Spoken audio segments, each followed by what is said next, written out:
Hi folks, it's Derek McCann again. Today I'm delighted to be able to introduce to you the creators of the EI experience. Now, if you don't know what the EI experience is, go elsewhere in Genos University and find the piece that introduces it. It is, for example, in the Mosquito series, and you should see it in the Sales Marketing series as well.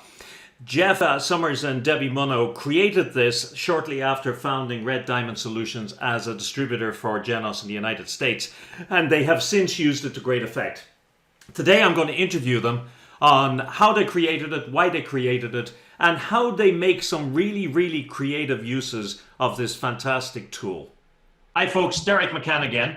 I'm here with Debbie Muno and Jeff Summers, who run Red Diamond Solutions out of Tampa in Florida, and who are amongst our most vibrant distributors in the United States.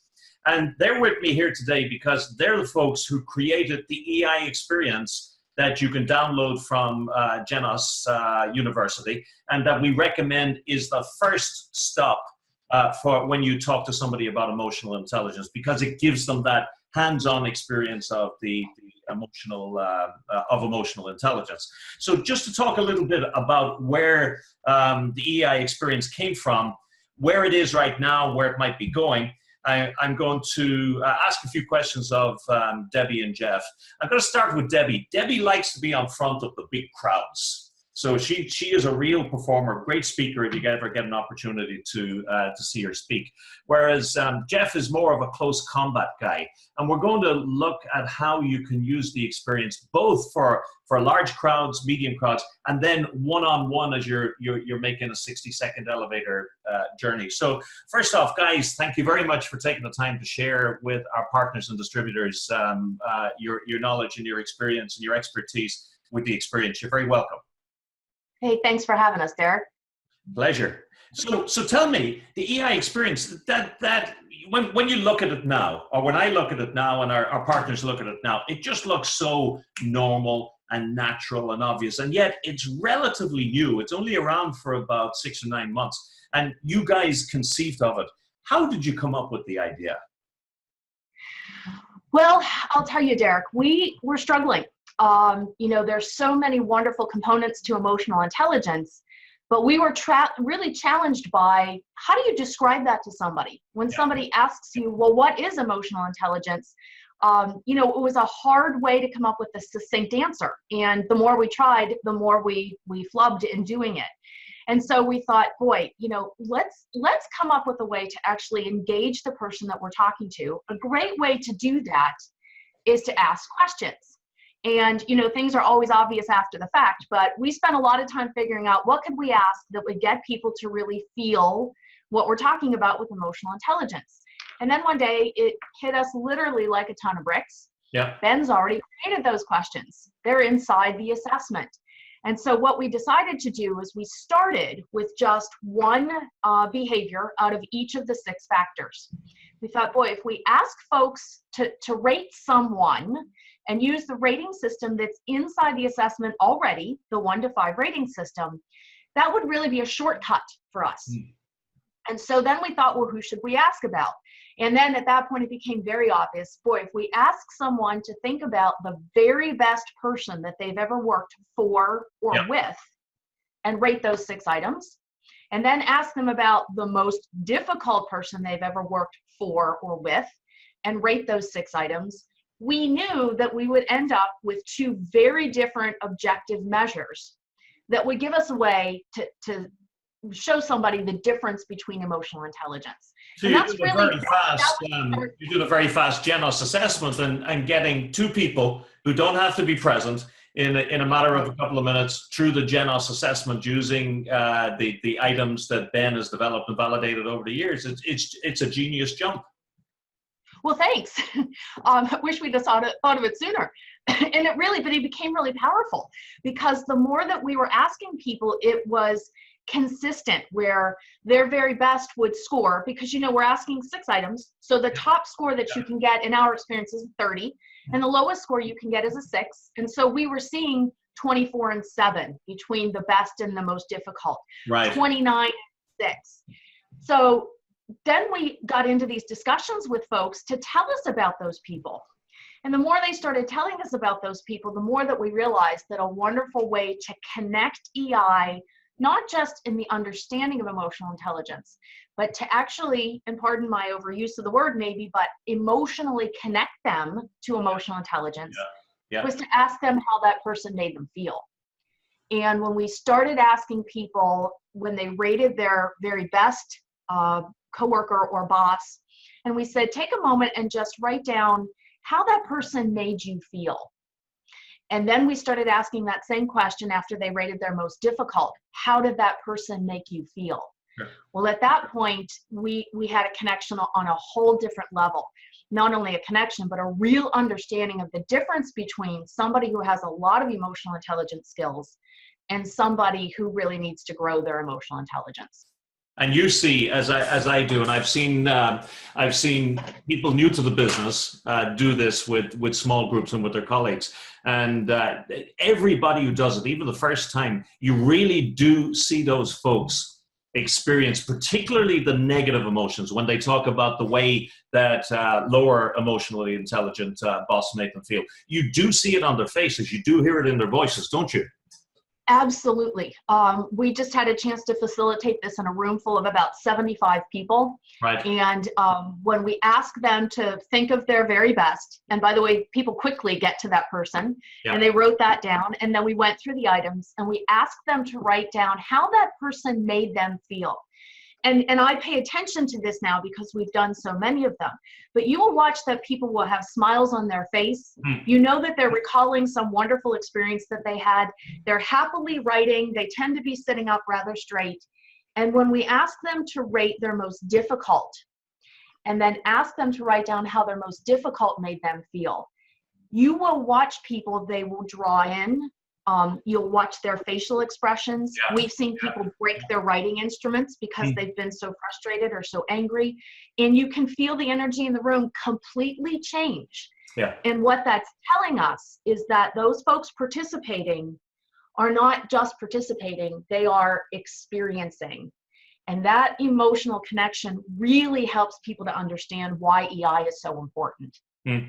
And let me just for a moment, and I want to come back to you in a moment, Debbie, and just talk about something that you've added into it recently. But just taking that whole experiential thing, and I think that's at the core of the success of this exercise, is the fact that people feel what it was to work for these people, and then they understand tangibly what emotional intelligence is. But right now we're talking about a version where you're talking in front of a group. It could be hundreds, it might be 8 or 10. But Jeff, you're really the, as I say, the hand-to-hand combat type of salesperson, and you love that up close and personal.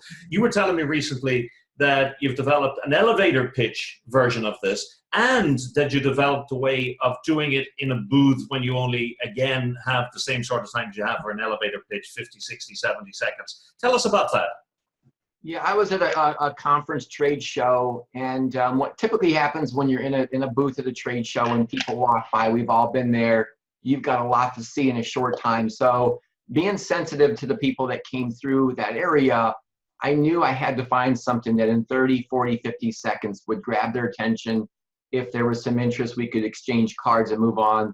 So as Debbie talked about, we took the same 2 questions, the best and most difficult, and had put an easel on each side, and with the question on the top and the question on the other side, which was the most difficult.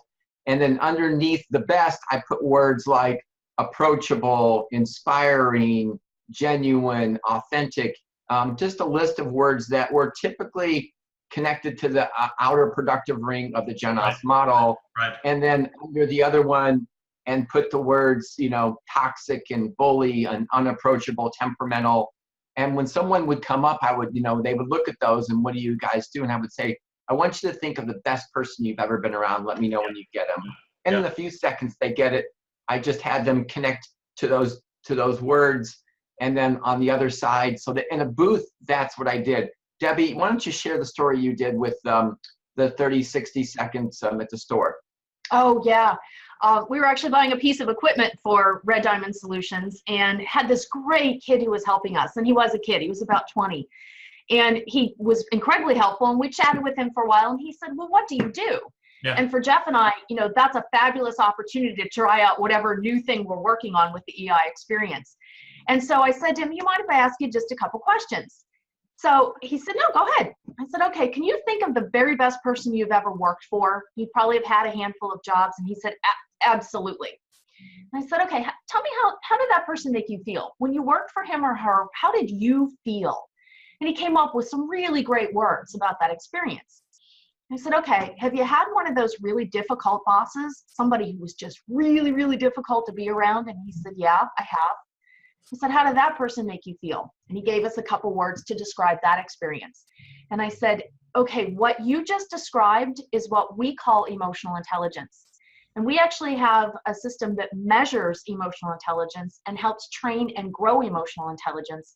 And we do that in workplaces. Right. Well, that created a wonderful conversation on the back end. But I think, Jeff, that probably took us about 60 seconds, maybe 90 seconds to have that discussion. And again, we watched him. We were with him. He's so emotionally connected with his best and his most challenging that instantaneously the importance becomes obvious. I mean, that's just great. So you can take it, this can be used for your 15, 30 minute, 40 minutes as a centerpiece of 30, 40, 15 minute presentation, or it can just be down to where you've got an encounter and somebody says, what do you do? I love that. Debbie, one of the pieces of research we talk a lot about on the certification, and we talk to people about, is that piece by Ben Palmer and Gignac that looks at the connection between the scores that people give on employee engagement surveys and the emotional intelligence of the leader. And their research said that more than 50% of the score that's given by somebody for employee engagement is predicted by the extent to which the boss is emotionally intelligent. And recently, you added in the discretionary effort measure into the EI experience. Now, it's in the recording that walks people through how to do it. We talk about the mechanics. Tell me about your experience with that since you've been rolling it out, because I know you've done it a few dozen times already. Yeah, we realized, Derek, and as anything else, you start with something and then you continue to hone it and grow it and it evolves. And Jeff and I've probably done, 500 or more of these EI experiences. And after conducting certification and presenting so many times, we realized that we needed to add another component, and we needed to get people to understand exactly what you just said, that link between emotional intelligence and employee engagement. And so what we added to the experience is, after we ask a participant to write down how their very best person made them feel and how their most challenging made them feel, after we ask them to describe those feelings, we ask them to rate their discretionary effort on a scale of 1 to 10. And we kind of put some language around that. We say, now consider, while you worked with this person, how would you rate your engagement and your level of discretionary effort, where a 10 is, I would run through a brick wall for this person. And a 1 is, I would do the absolute minimum that I needed to do to get by. And we ask that question after the very best and after the most challenging. Now, what we found, and I think Jeff and I both felt this way, is when we ask people to share, if they don't mind, what the scores are for the top and the bottom, they are readily willing to do that. When we ask them to talk about how those people made them feel, again, that tends to be something that people want to share and want to talk about. We didn't think that we wanted to put folks on the spot, since the discretionary effort scale is a self-rating. We didn't want them to feel like they were going to have to tell others about that. So we asked them to circle 1 through 10, but when we're debriefing the experience, we will say, now listen, we're not going to ask you to share that with us. But overwhelmingly, what we find is that with your best person, you've probably rated your discretionary effort at a 7 or higher. Right. And with your most difficult person, you've probably rated it about a 4 or lower. And when I do this in person, you can see people in agreement. And what that does is it lets them understand that the variable about them isn't them. You know, they are who they are. And their experience and the way they felt is incredibly different when they work with somebody who is emotionally intelligent. versus how they feel and their level of discretionary effort when they're working with someone who really is lacking in those skills. And that seemed to connect a missing piece for us between the leader's EI and an employee's level of engagement. So now they've emotionally connected to our content, both on the feeling side and then on the engagement side. Really nice. And basically in as little as 10 minutes, and of course you can spin it out longer, but as little as 10 minutes, you've shown them what it is, what the difference between high emotional intelligence and low emotional intelligence is. You've shown it can be measured, and you show them how, using the GENOS scale. You show them that you can put numbers on it that separate the two, and you show them the connection to the discretionary effort or engagement. But what's really nice is it's all about them, and it's all about their example. It really is a fantastic, great value tool for getting a message across to. Hey, Derek, to piggyback a little bit on where you guys have both been, you know, even if you've got your prospect or client in a one-on-one and you've sat down, you've gone through some things, and you put them through the experience and you get them to get into the engagement, it's a great segue to say, you know, now, Derek, that you've seen this personally, you've picked your best and your most difficult, you understand it. Think of your department, your organization, and think about the people that you have managing individuals.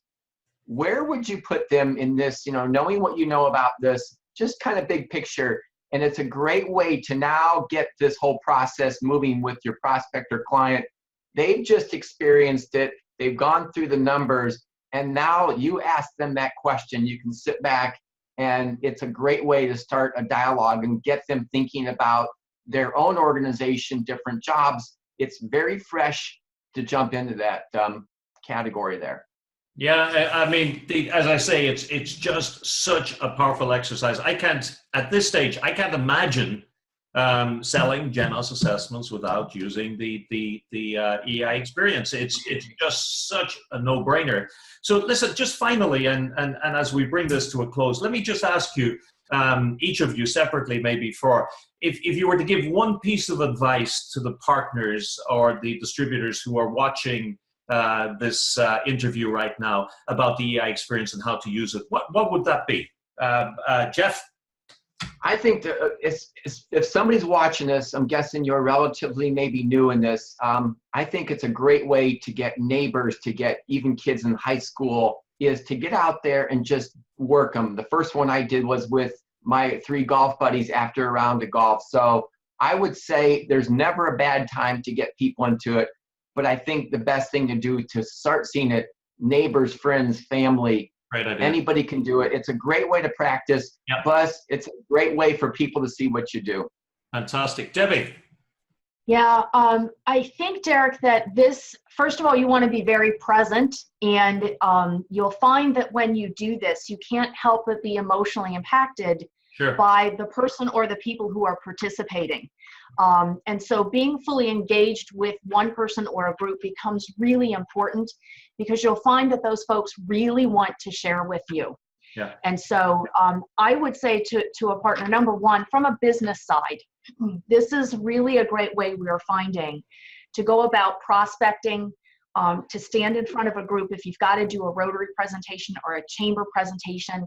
This is one of those things that not only really gets people their attention initially, but will very much get them engaged with you both during and then afterwards. So be prepared to have lots of follow-up conversation, which is what we want. That's a good thing. But really, you know, the second thing is, you're going to hear some things that could be difficult. And so we all need to work on our emotional intelligence skills to be able to really converse with somebody when they start to tell you. And Jeff made a really good point that if you're inside of an organization and you have your decision maker going through the emotional intelligence experience and they get a chance to feel it firsthand, it's a wonderful next step, as he said, to begin asking them to take a look internally at their organization and who might their people say goes into the best leader and who might be falling into the most difficult leader, and do we now have a population of folks to start with the surveys. So it's a great prospecting tool, it's a great personal tool, and as Jeff said, I think practicing it and really getting comfortable with it really gets people from point A to point B very, very quickly. Great. Debbie, Jeff, thank you very much. Thank you very much for the time today. Thank you for the great ideas and the enthusiasm and energy. But thank you particularly for the huge contribution that the experience is making on an ongoing basis to the business. I'm very, very much looking forward to what I'm certain is coming down the track, and that is probably some fine-tuning or tweaking as you roll it out even more. So in the meantime, thanks a million. Have a great day. Thanks, Derek.